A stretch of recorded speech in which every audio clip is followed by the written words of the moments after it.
जनपद भर में दुर्गाष्टमी व दुर्गा नवमी का पर्व एक साथ बेहद धूमधाम व श्रद्धा पूर्वक मनाया गया। इस अवसर पर पिछले 7 दिनों से व्रत रख रहे श्रद्धालुओं ने कन्या पूजन किया और उन्हें उपहार आदि देकर जिमाया। मां के मंदिरों में श्रद्धालुओं की काफी भीड़ देखने को मिली। इसी के साथ शुक्रवार को शारदीय नवरात्र का पावन पर्व सम्पन्न हो गया। दरअसल पिछले कई वर्षों के बाद ऐसा योग आया जब नवरात्र में अष्टमी व नवमी तिथि एक ही दिन में आई। इस तरह शुक्रवार को शारदीय नवरात्रि का अंतिम दिन था। हालांकि देश के कई शहरों में दुर्गाष्टमी का व्रत 10 अक्टूबर को भी रखा गया था। पंचांग के अनुसार अश्विन शुक्ल अष्टमी को दुर्गा अष्टमी और नवमी तिथि को महानवमी के नाम से जानते हैं। दुर्गा अष्टमी के दिन माँ दुर्गा की 8वीं और महानवमी को माँ दुर्गा के 9वें स्वरूप की पूजा की जाती है। इस बार दुर्गा अष्टमी और महानवमी के दिन सुकर्मा योग बना है। इस दिन कन्या पूजा और नवरात्रि का हवन करने का विधान है। इसी के क्रम में शुक्रवार को नगर में भी दुर्गा अष्टमी में दुर्गा नवमी का पर्व धूमधाम के साथ मनाया गया। माँ दुर्गा के मंदिरों में श्रद्धालुओं ने पहुंचकर पूजन इत्यादि कर व्रत खोले और कन्याओं को जिमाया। सभी भक्तों को शारदीय नवरात्रि की बहुत बहुत शुभकामनाएं।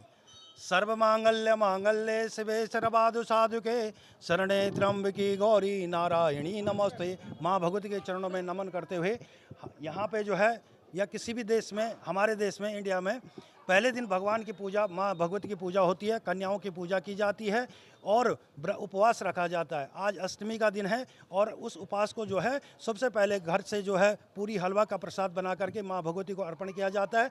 उसके बाद जो है छोटी छोटी कन्याओं को दुर्गा के रूप को मानते हुए अपने घरों में पूजा की जाती है और उनसे आशीर्वाद प्राप्त करते हैं। माँ भगवती से ये कामना है सभी को सुख शांति वृद्धि बनाए रखें। नहीं, अष्टमी और नवमी इकट्ठी नहीं है क्योंकि जो भी तिथि आती है वो 12, 1, 2 बजे में बदल जाती है। पर लेकिन इसमें क्या होता है, ज्योतिष के अनुसार जो उदय तिथि होती है, उदय तिथि चाहे 1 घंटे की क्यों ना हो, उसी तिथि में जो है पूजा करना चाहिए। जैसे आज अष्टमी तिथि है, कई लोगों ने जो कल नवमी मनाई है। कल जो है नवमी भी नहीं थी और अष्टमी भी नहीं थी। हाँ, अष्टमी प्रारंभ हो गई थी 12:06 पे। आज जैसे 12:06 पे जो है नवमी प्रारंभ हो जाएगी, पर लेकिन अष्टमी पूजन मान्य होगा।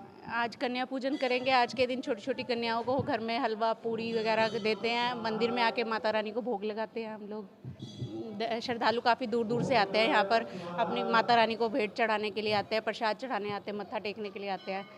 आज पूजा अष्टमी है, कल नौवीं 10वीं का दशहरा है। ये सबसे बड़ा पर्व है माता रानी का, इससे बड़ा पर्व कोई नहीं। भीड़ तो ऐसी है कि बस रात के 1 बजे तक भी काम नहीं मिटने का नहीं, बहुत भीड़ है।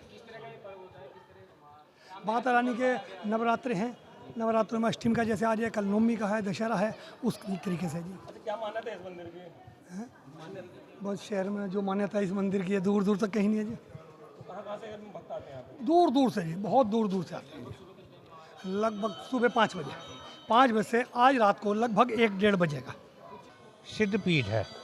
आज चूँकि अष्टमी है, नवमी की भी कई लोग पूजा कर रहे हैं, तो अष्टमी नवमी में लोग बाग यहाँ पे प्रसाद चढ़ा रहे हैं और प्रसाद ले भी रहे हैं, माता रानी का आशीर्वाद भी ले रहे हैं। आज अष्टमी का पूजन है, कन्याओं का पूजन किया है।